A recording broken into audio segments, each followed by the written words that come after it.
Hello and welcome to another edition of Press Pass on GNAT-TV. I'm Andrew McKeever, the news director at GNAT-TV's News Project, and it's a pleasure to have you with us today on Thursday, March 18th. Today we're going to go through a bit of a departure from our usual format on Press Pass. As many of you know, typically we bring in a couple of local journalists who tell us about some of the stories they've been following and covering over the past few weeks and engage in a bit of analysis around all of that. But today, it's a real pleasure to have with us today two folks from the University of Vermont who are involved in, we might say, maybe the larger picture in the journalism field. We're really pleased to have with us today Richard Watts, who is the director of the Center for Research on Vermont and the Reporting and Storytelling Documentary Program there.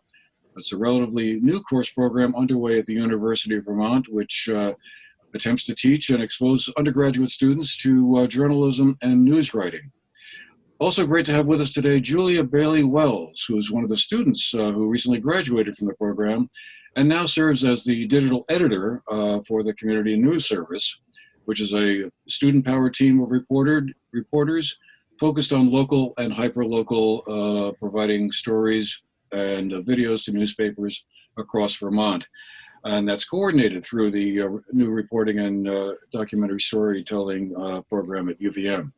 So, Richard, Julia, great to have you with us today. Thank you very much for making the time to talk with us and bring us up to speed on what you're all doing. This sounds like a very exciting and interesting initiative you have underway.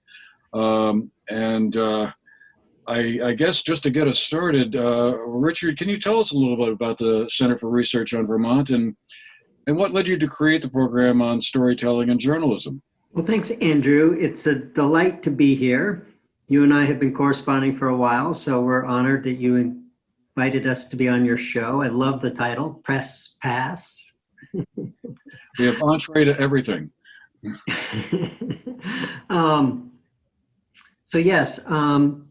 There's this thing at UVM called the Center for Research on Vermont. It's quite old. It goes back to the mid-70s. In fact, it was created in the same year that Patrick Leahy was first elected to the U.S. Senate, and James Jeffers was first elected to the U.S. House, 1974.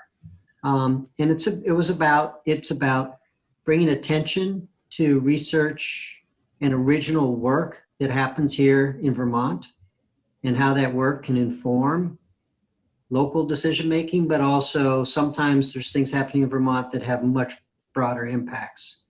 And the center does that work by making Vermont research accessible, by telling stories about it, by introducing researchers to other researchers, and engaging students in everything we do. And out of that came this idea of this reporting and documentary storytelling. So at UVM for a while, there's been strong student interest, and Julia can tell you this because she was there before the program existed, in journalism or storytelling or longer form writing, narrative nonfiction they call it, and videography and podcasts. And so partly to meet student interest and partly because part of what we do is tell stories about Vermont researchers, the center became the host, the place where this new minor is situated at UVM, and the minor is called Reporting and Documentary Storytelling. There are two other co-directors with me, one who heads up the film and documentary videography parts of UVM, and one who's a leader at UVM in the English department's program in what they call narrative nonfiction, kind of New Yorker style long form writing. It can be a whole bunch of things. But anyway, the center became the place to house it because so much of the work is in Vermont and kind of related to what we're already doing. Okay, and Julia, tell us what drew you to the program and the Community News Service, and what is your role there? Yeah, so I'm the digital editor. So at the moment, I work on all of the online properties. So I run a couple of websites for some of the newspapers that we work for. We have our own site, communitynews.net, where we post all of our students' work.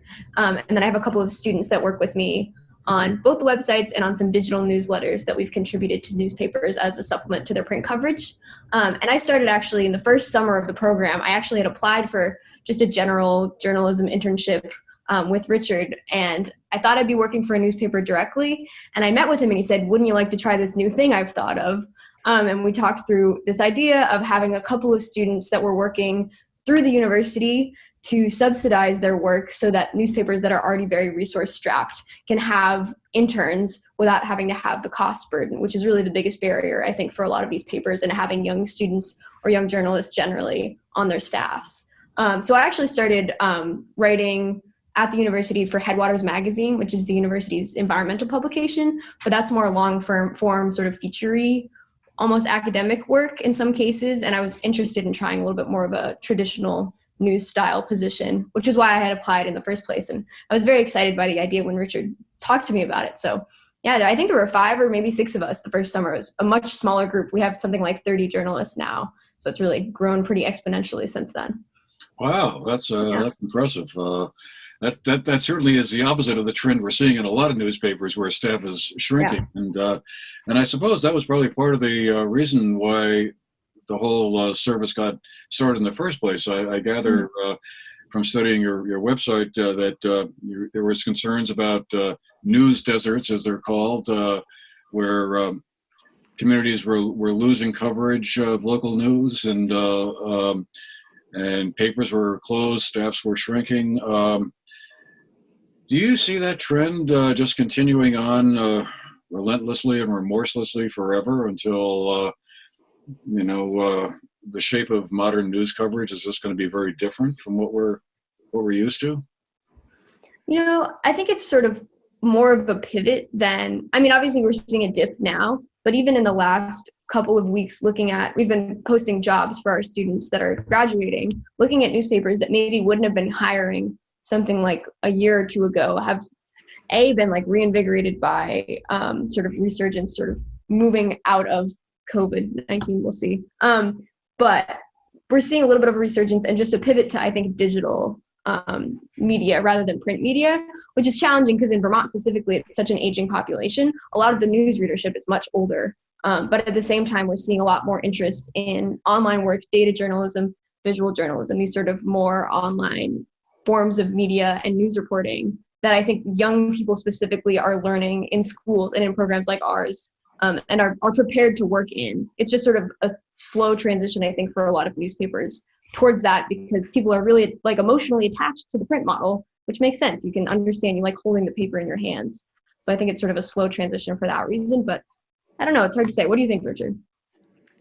Yeah, I think that we do have some different types of models, Andrew, that are emerging. And as Julia said, these digital platforms, VT Digger is a national success. It's now the largest newsroom in Vermont, and that's an all digital platform. Vermont Public Radio is one of the most successful public radio stations in the country. And there's this mix of how these organizations are funded. Digger and VPR both use a combination of grants, individual donations, and advertising, or in PPR's case, they call it sponsorship. But it used to be that you were reliant only on advertising. And now we have these other financial models that are emerging. Julia was involved, by the way, in the startup of a new one. And just one other thing about Julia, she was a journalist with us that summer, but then she said, I'm also a computer science minor and I know how to build websites. And then pretty soon we were helping some of these papers build websites and do e-newsletters. And Julia was very involved in starting a new digital media platform in 2 places. One is Waterbury, where the local paper had closed. So maybe what you're saying is right. There is some positive trends because of taking advantage of all the digital technologies. Yeah, I think the economic factors are obviously the most limiting thing involved. Yeah, well, no question. The economics. I mean, the economic model that newspapers of the past were built on, certainly, well, so 2 things, I guess, circulation and advertising. But advertising revenue has just been, well, I'm not sure if crushed or hammered is the right term, but it's something like that since the arrival of, online and internet resources. I certainly remember that as being part of my experience back in my day in the print world. It was just economically harder and harder to make a go of it, particularly after 2008 and 2009 and the recession there. And of course, I suppose in the past year with the pandemic, that has also had a difficult negative effect on the newspaper finances. I guess I just wondered, though, that makes me ask, have you seen any effect on news gathering, pro or con, because of the pandemic? One thought I've had about that is that it's sort of opened up a whole new area for news reporting. Basically, you could almost look at any kind of topic or any category of experience, political, economic, social, whatever, and now we had a whole new angle to explore it at. What is the impact of the pandemic on, the select board, on the local government, on local businesses? Does that sound like something you guys have observed also, or am I completely off base? Yeah, I think so. I think the content to report on is quite different because there's a whole new topic, everything related to the pandemic. But I think it's also really changed the style of reporting. And a lot of our reporters will start, this is their first news reporting job, so maybe this is the only way they've ever reported, but you can't necessarily go safely in person to report. So most of our things are happening remotely like this. Students will call their sources on the phone, they'll do research online. They're basically like physically disconnected from what they're writing about. And I think that's sort of a difficult way to learn how to do journalism, because while you will end up making a lot of phone calls, it's so different, as I'm sure you know, to do an in-person interview. You really have a very different opportunity to capture the person that you're speaking with, especially more in a sort of feature versus news reporting context. I think that there's a lot you can gain out of in-person interviewing, and that's sort of curbed by this situation because obviously we want the students to remain safe. So that's not really an option in this arena. And I think it also limits some of the visuals. We've seen sort of a pivot there as well in terms of photography is a little bit more challenging because you, again, are keeping a distance from things. So we've actually sort of branched off ourselves more into illustration. We have a really talented illustrator named Yuli Baddix who's working with us, who does all sorts of beautiful illustrations for the pieces that we're doing, because we have less of an opportunity for a traditional photo visual with most of our stories. We're sort of having to change how we present the stories that we're telling and having alternative visuals, things like that, things like charts and other database visuals, things that are just different from traditional news. So I think that's a big shift myself. I agree. And the only thing I'd add is that when students do get out and do that one-on-one reporting, it's scary at first, right? Actually talking to people in person, but they come back so energized, don't you find, Julia? It's really fun. Yeah, I mean, I love doing it. I haven't done it in a while, but the students that have, you can see how excited they are once they've gotten the opportunity to really try that. Oh, absolutely. Yeah. I mean, working through a Zoom call or whatever is certainly one way of doing it. And it's interesting to me how it's also opened up a door. I mean, a year ago, if you and I, the three of us were to have this conversation, either I would have had to come up to Burlington or wherever you folks are, or you would have had to come down here to Manchester to our studio. And that would have been a lot of driving for some of us. And more time than we probably wanted to spend on the road, but now we can do this. But on the other hand, as you say, yeah, the face-to-face, you definitely get, I think, a better feeling for it. But and I'm certainly interested in getting back out on the field again too. I wanted to ask, and I guess maybe Richard, I'll throw this one to you first. But Julia, I definitely want to hear what you feel about this. And why is local news important? I mean, we hear see a lot of hand wringing and concern about, papers either closing or shrinking, or staffs, not being as numerous as they were. But why does that matter? I mean, why is it important that a community knows what its select board or mayor or town government is doing, or what local businesses may be doing? What happens when the level of news gathering around those sorts of things goes away? Yes, you're right, because we leap over that sometimes. It's just such an assumed value, and it is an enormous value. And we can answer that question a couple of ways. One is local news informs citizens in their community about what's going on around them. And we know as researchers that there is a relationship between having a local news source and how engaged people are in what's happening in their community. And it's sort of obvious in some ways. You can't know if the select board is debating something that concerns you, like doubling the fee for the dog license, unless you can read about it in your local paper. Front Porch Forum does some of that in Vermont, but Front Porch Forum is only what people post, whereas news reporters are actually strategically going to meetings and writing stories. And if the select board is the only ones posting what they're doing to Front Porch Forum, they're going to put in the things that present themselves in the best light. And that's why you need that third party, the fourth estate. That's on one level. And then on the other level, there's a whole role of the press to hold governments, public officials, leaders accountable. And if nobody's doing that, things are just going to happen. And they may not be corruption at the level that we would think in Washington, but they're just stuff that impacts us that we need to know about. So as I said, the more local news you have, the more people may be engaged. We also know that if you know your reporter, there's a higher level of trust in the news. And one of the sad things that's happened in this country is the media has become demonized as this fake news thing. And part of that is because people don't know who the media is. It's some amorphous out there.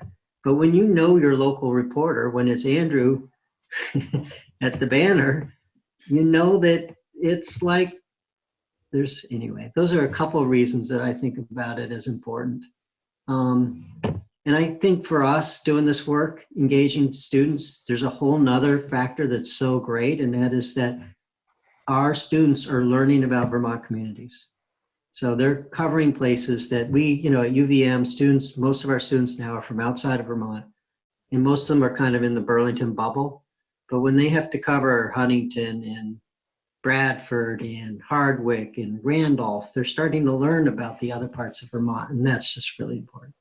Yeah, I mean, one of my theories is as I think about and hear about the polarization and division that seems to be underway throughout the country, is that a lot of that does have to do with kind of I'm not sure if collapse is the right word, but a diminution of community trust in local institutions, and I think having a local paper that covers the local town council or what's going on helps to build that trust on a community level. I mean, it's a long way to go from there to the national level, but I think there's some kind of connection in there.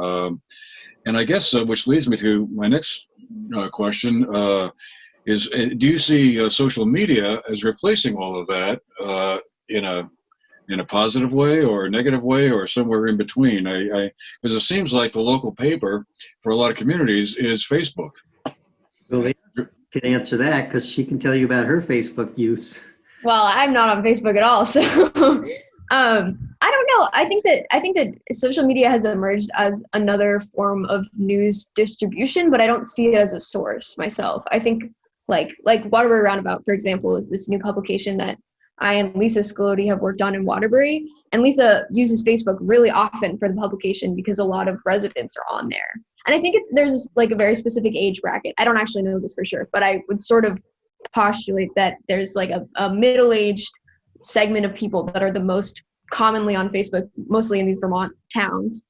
And I think a lot of them do look there for the news. In towns like Waterbury, where there isn't, the Waterbury Record was the print paper and it closed last March, probably about a year ago, actually, of not today, I would say, but around now.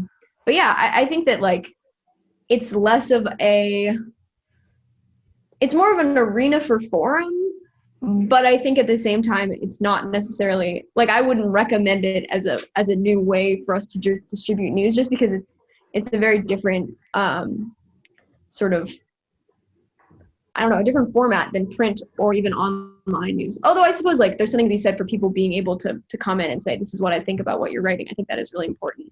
And something like Facebook does give you that opportunity, although you can also have a comment section on a news site. But at the same time, there are all sorts of people posting on Facebook things as if they are credible when they aren't in fact credible. So I think having it in that same space makes it difficult to differentiate what is news that has been reported by professional reporters versus somebody who went into town and said, oh, I saw this thing, I think it happened.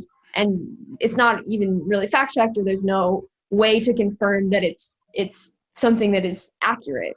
So I don't know. I mean, I think it's another way to distribute the news, but I think news having its own place, either in print or in an online area that's specifically for the content, is very important.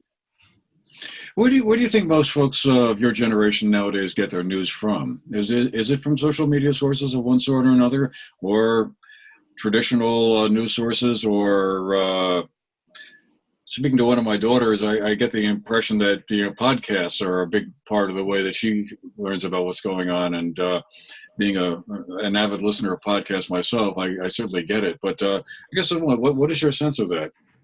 I don't know. I think it depends on the person, obviously, but I think a good deal of people do have news sources that they know, and they'll just go to those. So, for example, I have however many online news sites that I read, and I'll just go directly to those and find the news there. I think very few young people are reading a print paper unless they're living with their parents.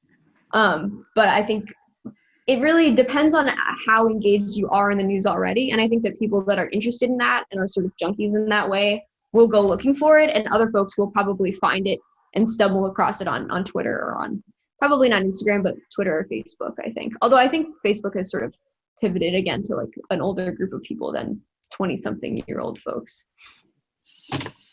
I know we just have a few minutes left, so I wanted to make sure I gave you both a chance to talk a little bit about the coverage that you did on Election Day and Town Meeting Day. It sounds like that was fairly extensive. It sounds like you had your reporters going out to numerous towns and covering the activity was underway at the polling areas and talking to voters. What was that like? That must have been a lot of fun. It looked like, as I was reading through some of the articles that were posted. Reminded me of a few experiences I had back in the good old days. Yeah, it was just, and Julia can talk to how she made that presentable, but it's just really great to send our students out to talk to actual people. And we had these framing questions. So we asked all the voters the same questions, and then students wrote these short vignettes with a photo. And then Julia and team ran them live on our page, and local media platforms could take them as they wanted. And I think we had more than 90 of them and more than 40 students out. And we are hoping to do that again. We had done it also with the election last November, and we're hoping to do that possibly for Green Up Day on May 1st. No, very good. Okay. So I guess the future of your program will, what, are you poised for further growth and seeing more students coming into it? Or what's our outlook then for the next coming years? I mean, it must be an unusual time to be trying to do this with the pandemic still impacting life in general.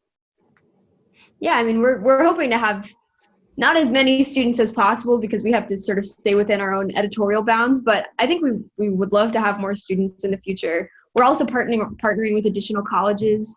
So we have some folks from the CCV Brattleboro campus that we will hope to be working with. David Blow is a professor who works with us. He has a bunch of students in Central Vermont, and he has them reporting as well. So it's really not just the UVM Burlington campus. We have students from all across the state, and our hope is to catch them all, get all the Burlington news, not Burlington, all the Vermont newspapers we can. Yeah, I mean, as far as I know, and from talking to Richard, like, as much as we can support publications in the state, we're going to continue to try to. And do you make some of your reporting available to other news outlets as well? You share them with other papers and get them printed? Yeah, all of our work is available free for any publication that's interested. Okay. Well, hopefully someone's watching this and thinking of going to UVM and thinking, that's what I want to do. That'd be great. And they'll be getting in touch with you when they get up there, Richard. That's great. Well, I think it's we're going to have to run at this point, but I wanted to thank you both again for making the time to be with us. Julia Bailey Wells, who is the digital editor of the Community News Service, and Richard Watts, the director of the Center for Research on Vermont. Thank you both very much for being with us today and sharing what's going on. Makes me want to get back up to the campus of UVM again. Been too long. Thank you, Andrew. Thanks for having us.